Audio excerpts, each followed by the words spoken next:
geschreven door de man. De mens, Porter Pieters. Zorgen. Is een uitgedicht wat ik gevonden heb van een boek eigenlijk muziek op had moeten maken, wat nog niet gebeurd is.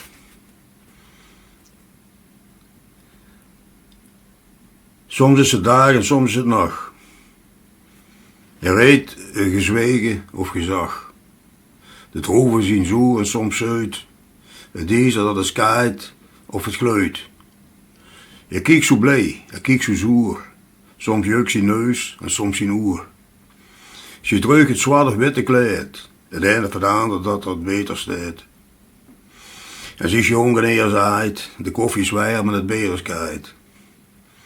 Ze zeggen dat ze welkom is. Maar ze zuchten als ze gegaan is. Veel kinderen kregen dat is goed. Maar deze heet verloor de moed. De appel is roet en soms groen. En de Duitsers zeggen kwatsch of schön. De Belgen zeggen ah wel of wie. En hier het schenk en zie maar wie.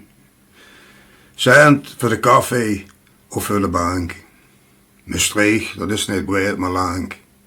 De bist nog fit of mooier als een mooi. De iets de keers of de proemenvlooi. Het is juist wie met nummer wilt. En wie het komt of wie het veld.